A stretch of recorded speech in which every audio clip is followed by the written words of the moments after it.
All right, well, this is the third take. I've tried a different tool and I couldn't get it to work right. So I apologize. I'm a little bit worn out, but I'm going to try to see if I can get this produced and shipped using the stupidest tool imaginable. So I've been thinking a lot, actually, about DAOs, and in particular about the Olympus DAO. And recently had a conversation with John Vervaeke that moved me to think that it might be enough clarity and insight here to share something that's worth people's time. No promises.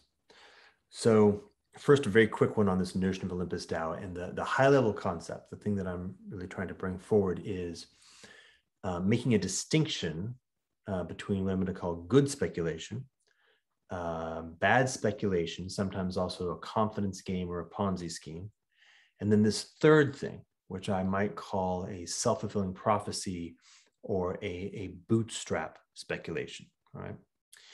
So good speculation, let's begin. Right? The notion of speculation is not intrinsically bad. In fact, quite the opposite. The point of sapiens and Homo sapiens is precisely the notion of speculation.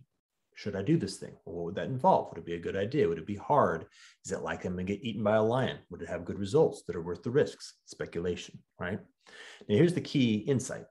Humans have been doing that kind of speculation basically since the beginning of being Homo sapiens, but with extremely high stakes. As I mentioned in my little play acting there, you might get eaten by a lion, or you might not get enough food and you might die, right? Which is to say, evolution has hardwired our systems, our neurocognitive, endocrinological, sense-making, speculative systems to be very intense because they're constraining our choices against the most meaningful, important things, right?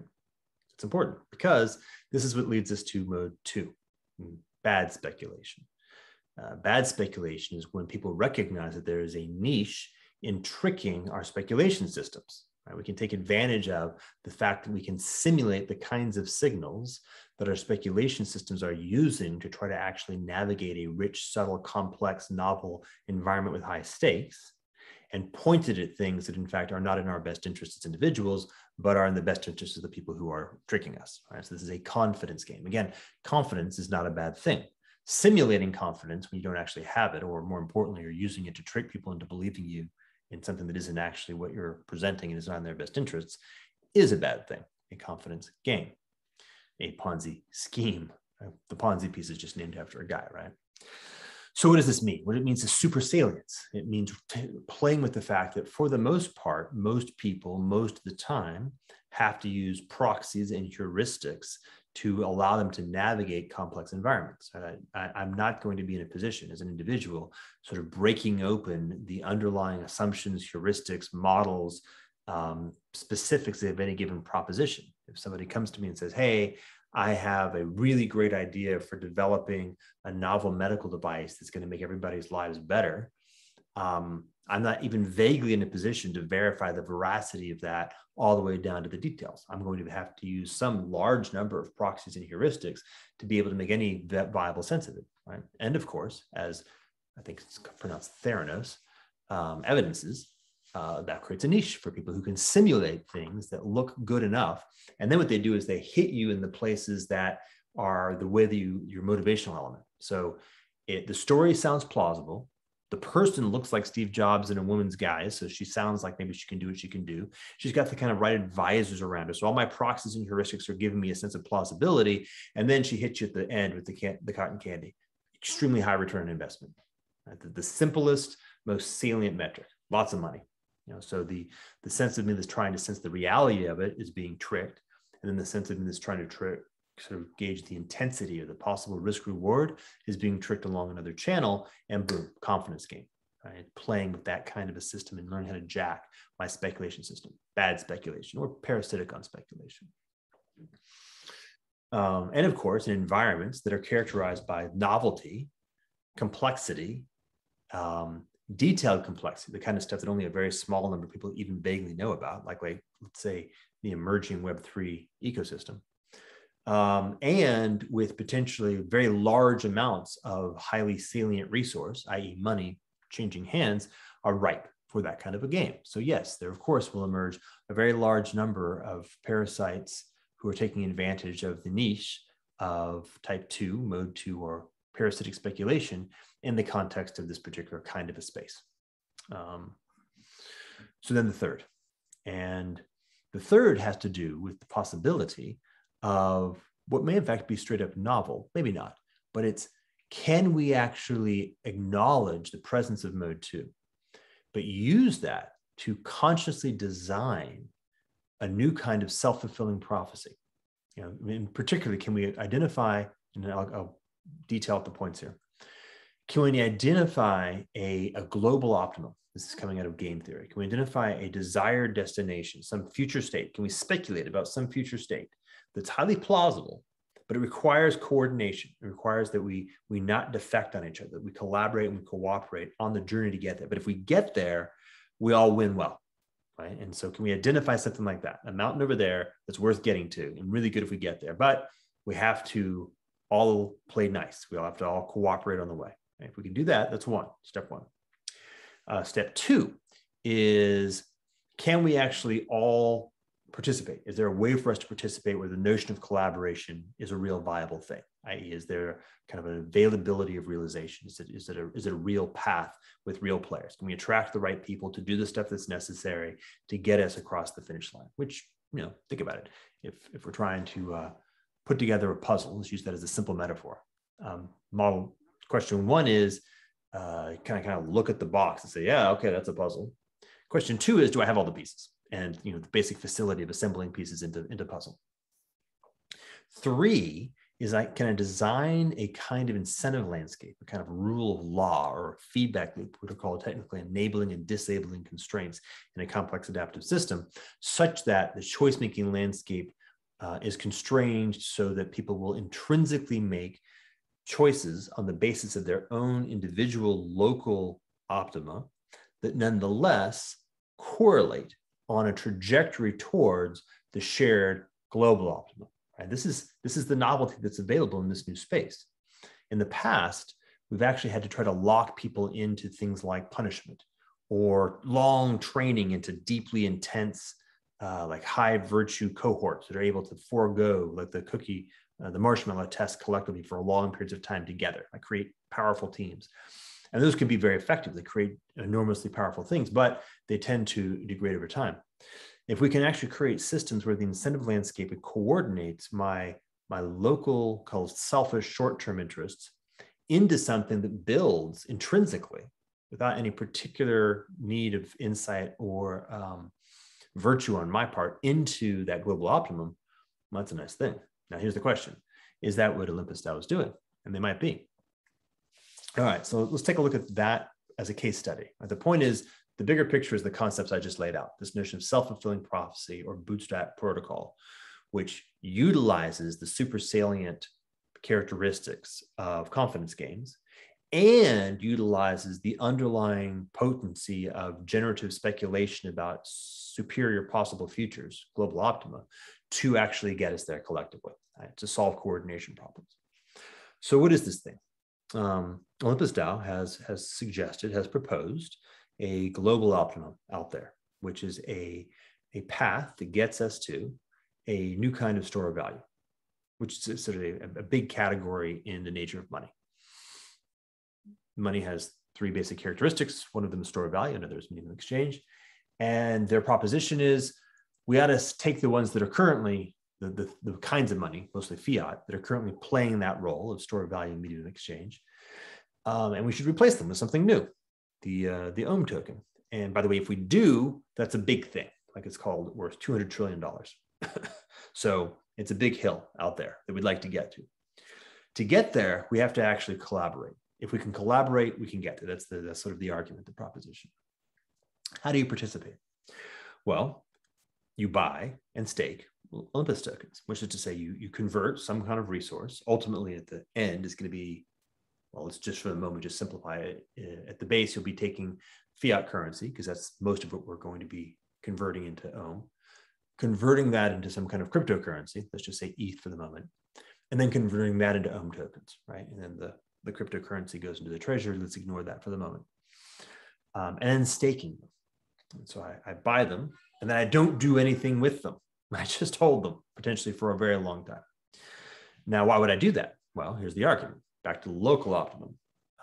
They're going to propose a way that I can win. I can get the highest possible return on investment of my financial resources by buying and holding, staking Olympus tokens. That's the argument. That's the premise. If I've got a financial resource, what I'm trying to do with my financial resource, I'm distinguishing that from other kinds of resources. Financial resource is to invest it in a fashion that has the highest return for the amount of risk that I'm taking in comparison to all of the possible investments. If they can make good on the proposition that they're offering me the highest possible return in relationship to the risk of all possible investments, then it's in my local rational self-interest is to hold that particular asset, to move my financial investment into that category. That's the argument, right? That's the proposition. So if they can make good on the premise that in everybody's case, it is their best interest to put their financial resources into Olympus tokens, then everybody will. And as it turns out, if everybody does, then it might get you to the top of that mountain, which is interesting. So let's see. How does it work at a practical level? I take my money, I buy some ETH. I take my ETH, I get some Ohm tokens. I'm holding Ohm tokens. I stake them. Two things happen. One, the price of the Ohm token goes up or down based upon essentially the supply and demand of how many people want to buy Ohm tokens and how many Ohm tokens are available to buy. If the demand is higher than the supply, the price goes up, right? That's pretty straightforward. And number two, if I stake the tokens, if I just buy them and hold them, this doesn't happen, but if I buy them and I stake them, then I get more Ohm tokens, sort of a gift, maybe a dividend. Let's not worry about the legalities of it. And it's a high rate, a very high rate, like 1,000%, like 10x locked in over a year. So if I take 100 tokens and I stake them and I wait a year, I will have 1,000 tokens. And what that means, of course, is if the price, let's say for the moment, just stays flat, it doesn't go up or it doesn't go down, then I have 10x my investment, which is a really nice return, the kind of thing that anybody would be interested in. Now, of course, to do that, they're increasing the supply by 10x. It's a lot. So that if the demand has stayed constant, then the price should go down exactly the same amount. And so I'm completely flat. And if demand has gone down, then the price will go down even faster. So they're playing with two different variables, which is kind of an interesting gambit. It's had the consequence of producing, so far at least, a huge amount of liquidity, which is a very powerful thing. Lots of people are moving in and out of the token. The price has moved pretty volatile. I think it's moved as high as like 1,100, 1,200, and as low as maybe 200, 300. So that's a pretty big swing. And it hasn't been straight down. It hasn't been straight up. It's kind of been zigzaggy. And so I don't actually know, obviously, depending on when you came in and how long you've been holding, what would be kind of the actual present win-loss ratio of a given person's staking. Like how often are people kind of in the money? Have they made some kind of positive return? And more importantly, a winning return in comparison to potentials. So I'm not talking about the particulars right now. I can't even vaguely vouch for whether or not this would be a good idea for any given individual. But you get the idea, right? The point is, they're making a premise that they can offer a rate of return, at least in terms of the interest rate or the percentage of APY or whatever it is, the number of new tokens they're going to give you, that is actually really big and is big enough that even multiplied by what your estimate of the risk is, which might be quite large, might completely go to zero, still gives you a better risk return ratio than any other potential investment, right? So the basic logic is sound. If it has a high enough return to the risk, then it is rational for people to put resources into it. If people put resources into it, the demand is higher, and therefore the price will stay relatively stable or go up. If people are staking, then the supply that's available for being sold is lower, which again means that this price will be relatively stable or go up. And so you get this really nice dynamic that as long as I hold and stake, and the transparency that is critical, I'm gonna get back to that in a second. So everybody can see that the supply is actually low, then the return will be strong, which then therefore means it's reasonable for other people to put money in, which will mean the demand will be higher, which means the price will be stable or go up, which means that I'm happy to be staking because now my overall return is going up. Now they have some problems. One problem is not everybody's in a position that even if they like the idea of getting a high return over a long period of time, can hold forever. Right? So there will be some necessity of people getting liquidity and converting this into something they can use to sort of pay for rent and food and whatnot.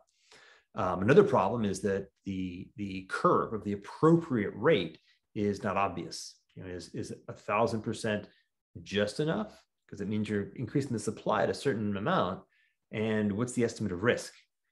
Should it be 2,000%? Should it be 400%? It's not obvious.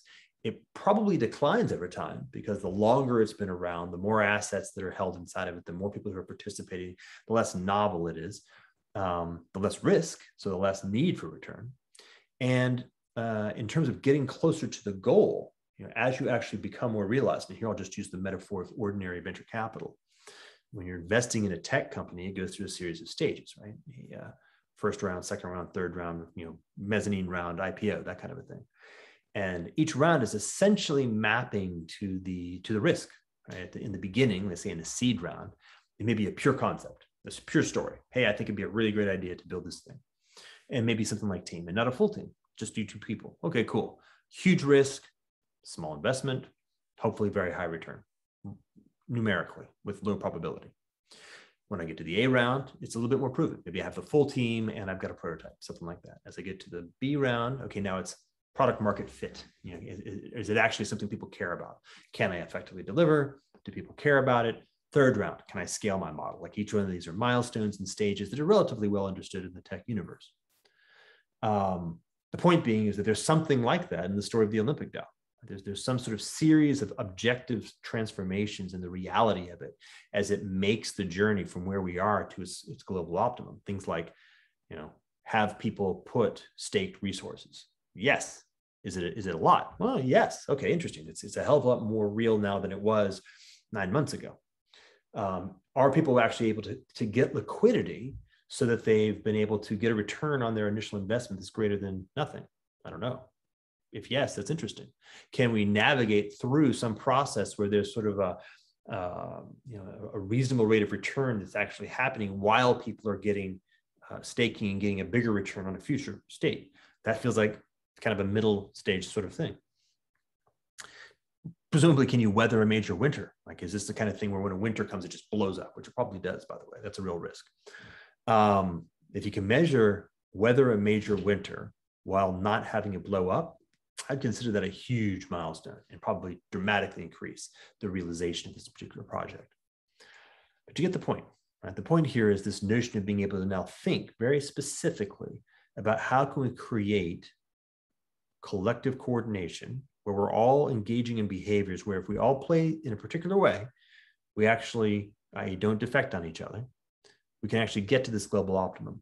And if the global optimum is A, real, and B, valuable enough, then we can actually make promises now that are very exciting, right? So we can actually take the present value of that future, which is really big, good, and desirable, and we can make people who are willing to take the risk now benefit from that, and quite significantly, to incentivize them to engage in good speculation for our collective benefit.